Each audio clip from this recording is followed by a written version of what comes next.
dari Working Group 3 Indralaya akan menampilkan video perancangan pabrik tembaga 2 sulfat. Selamat menyaksikan. Selamat datang di PT Kuprik Sulfat Nusantara. PT Kuprik Sulfat Nusantara hadir untuk memenuhi kebutuhan tembaga sulfat di Indonesia dengan kapasitas produksi sebesar 13.000 ton per tahun.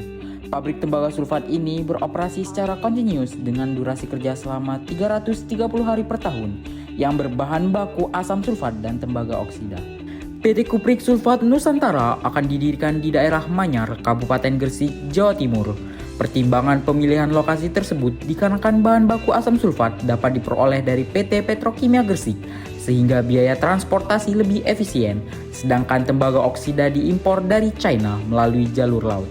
Lokasi ini juga mendukung pemasaran produk untuk memenuhi kebutuhan sektor pertanian dan perkebunan di Indonesia.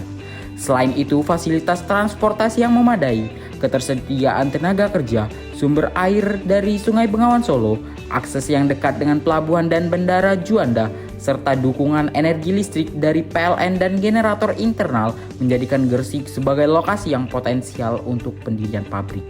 Perencanaan layout pabrik tembaga 2 sulfat dari tembaga oksida dan asam sulfat ini diatur sedemikian rupa untuk menunjang operasi yang baik, konstruksi yang efisien, pemeliharaan yang ekonomis, ruang gerak bagi karyawan yang memadai dapat menimbulkan kegairahan kerja dan menjamin keselamatan kerja bagi karyawan.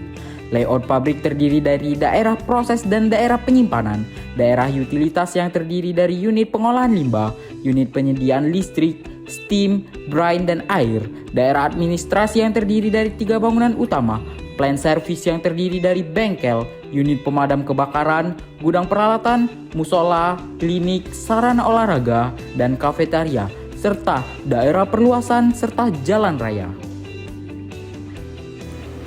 Produksi tembaga 2 sulfat diawali dengan pretreatment bahan baku.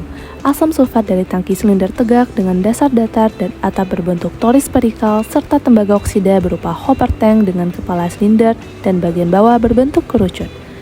Bahan baku tembaga oksida disimpan dalam tangki penyimpanan T2 pada suhu 30 derajat Celcius dan tekanan 1 atm selama 7 hari. Tembaga oksida dari tangki penyimpanan T2 dibawa menggunakan elevator J1 menuju reaktor R1. Asam sulfat dengan kemurnian 98% disimpan pada suhu 30 derajat Celcius dan tekanan 1 atm di dalam storage tank T1 selama 7 hari. Asam sulfat dialirkan menuju tangki pengencer D1 untuk diencerkan sampai 60%, yang dialirkan dengan menggunakan pompa P1. Larutan asam sulfat 60% selanjutnya dialirkan dengan menggunakan pompa P2 menuju reaktor utama R1, dengan terlebih dahulu dipanaskan sampai suhu 60 derajat Celcius. Reaktor R1 bekerja pada tekanan 1 atm dengan suhu 90 derajat Celcius.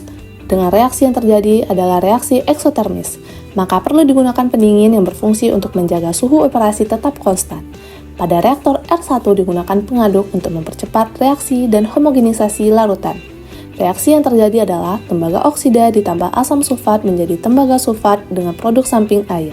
Hasil reaksi berupa slari dengan suhu 90 derajat Celcius dialirkan menuju rotary vacuum filter H1 dengan menggunakan pompa P3. Rotary vacuum filter H1 berfungsi untuk memisahkan sekaligus mencuci produk utama yang berupa filtrat dan padatan. Filtrat dari rotary vacuum filter H1 dengan suhu 89 derajat Celcius dialirkan menuju evaporator V1 dengan menggunakan pompa P4.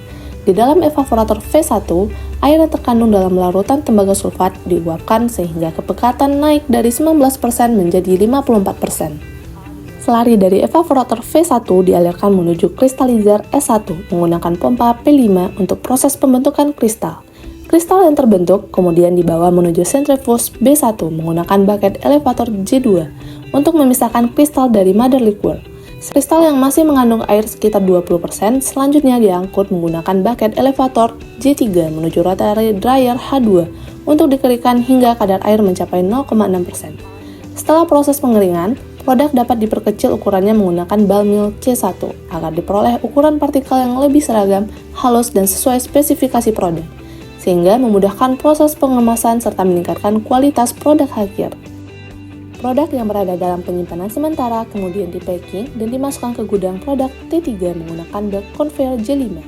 Produk yang sudah terkemas akan dikumpulkan di gudang produk dan sudah bisa untuk didistribusikan.